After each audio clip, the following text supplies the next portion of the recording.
Hola chicos, ¿cómo están? Bueno, esta es la semana 19 y recuerden que este es el taller PSU donde vamos a continuar con los conceptos de la geometría. Esta vez agregué un poquito más de conceptos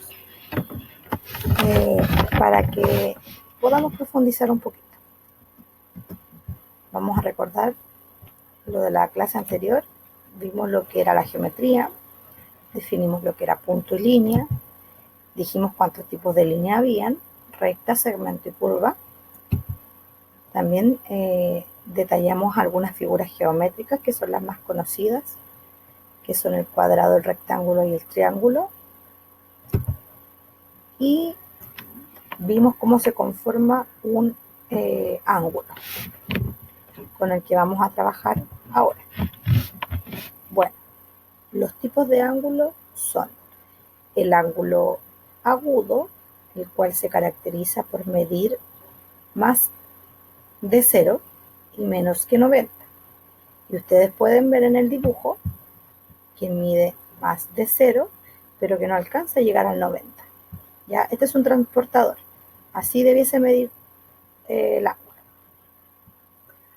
Luego tenemos el ángulo recto, en el cual mide exactamente 90 grados. Entonces, comienza desde el 0 y llega hasta el 90. Luego tenemos el ángulo obtuso, que mide más de 90 y menos que 180 grados. Entonces, comienza desde el 0, pasa el 90, pero no alcanza a llegar al 180. ¿Ya? Luego viene el extendido y este mide exactamente 180 grados. Entonces llega desde el 0 hasta el 180 y se forma como una línea recta. Y por último tenemos el ángulo completo, que no es el que se come, sino que es el círculo completo del transportador y mide exactamente los 360 grados. También existen otros tipos de ángulos que son el ángulo consecutivo. El ángulo consecutivo se caracteriza porque tiene un vértice y tiene un lado en común. ¿Qué quiere decir esto? Acá tenemos el ángulo A al O y del O al D. ¿Ya?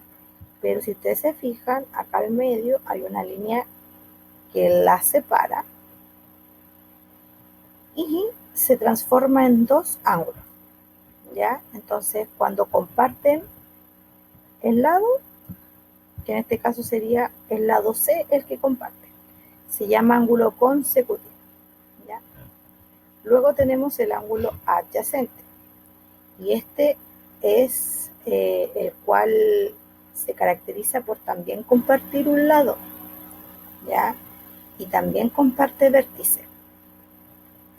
Dos ángulos adyacentes son también llamados consecutivos. ¿Ya? Y aquí, si ustedes se fijan, tenemos una línea recta, que es un ángulo extendido, y donde se separa con una línea que comparte lado con ambos lados del ángulo. Luego tenemos el ángulo complementario.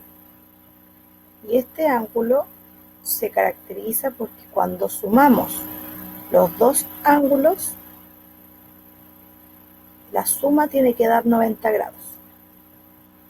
Entonces, acá tengo el ángulo recto que se divide en dos y tenemos el ángulo alfa y el ángulo beta.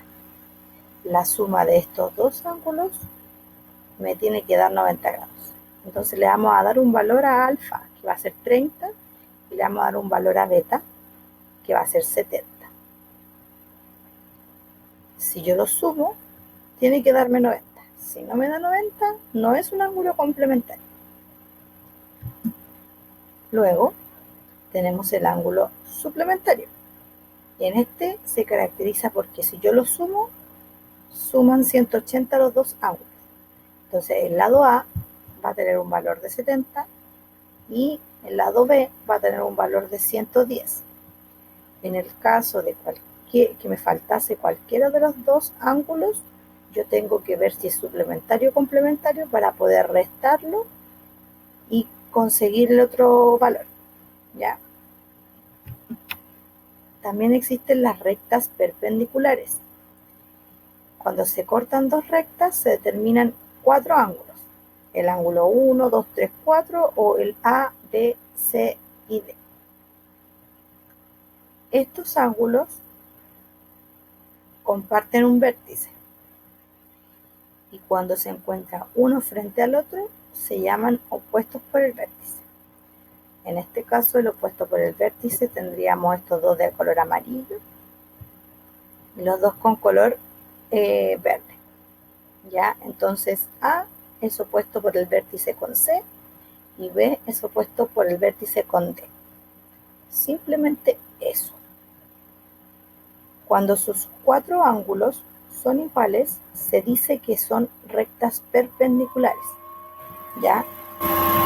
Así que en este caso se cruzan. También se dice que dos rectas, letra A, ¿cierto? Y la recta letra B son paralelas. Cuando son equidistantes, quiere decir que nunca se tocan en ningún momento, ¿ya? Las rectas perpendiculares son las que se componen por dos paralelas y una que se cruza, como está en el dibujo. Estas forman 8 ángulos, ¿ya? Y ahí cada una tiene un número y un color. Entonces le podemos dar letras o números, da igual. Lo importante es categorizar y que sean 8 ángulos. Bueno, también dentro de esta paralela con la transversal podemos denominar los ángulos correspondientes. Y estos son los que se encuentran en la parte de afuera y arriba de cada línea. Por ejemplo, en el primer ejemplo tenemos el 1 y el 5. En el segundo ejemplo tenemos el 2 y el 6. Luego tenemos el 3 y el 7. ¿Cuál sería el ángulo correspondiente que falta? Se los voy a preguntar en la clase del día martes. Luego tenemos los ángulos alternos internos. Esto quiere decir que se encuentran a un lado de la transversal, pero por dentro. Entonces esto es fácil de identificar porque por lo general los ángulos que están se encuentran entre las paralelas, pero por dentro. ¿Ya? Entonces sería el 3 y el 6, y el 4 y el 5. También tenemos los ángulos alternos externos. Y es fácil de identificar porque externos quiere decir que son de afuera. Ya en este caso tendríamos solo 4, que es el 2 y el 8 y el 1 y el 7. Ahora vamos a ver el trabajo que van a hacer en la clase. ¿Se acuerdan que la semana pasada hicimos un mapa conceptual?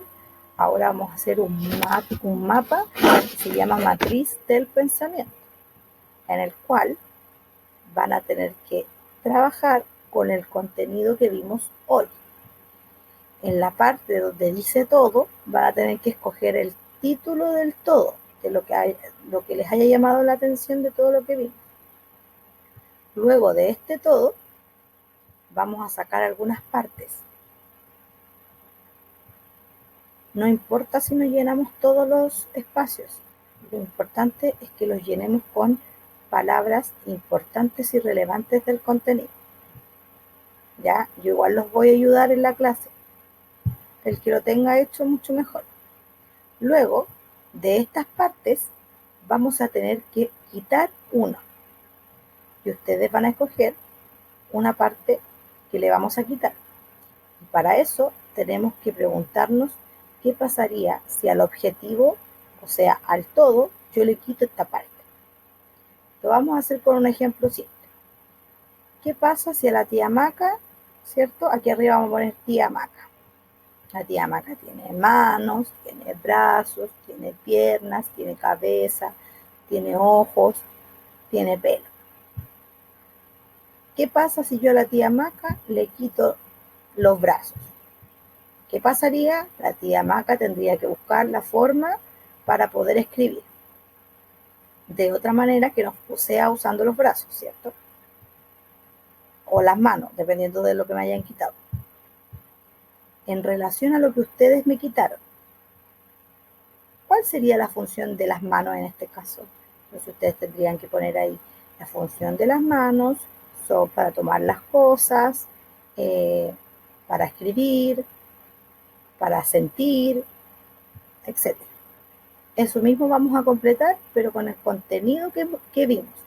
¿Ya? Yo recibí sus trabajos de la clase anterior, pero siento que les faltó un poquito más de soltar la mano. Son demasiado cuadrados para escribir de repente, ¿ya? Así que nos vemos en la clase del día martes a las 11:30. No se olviden.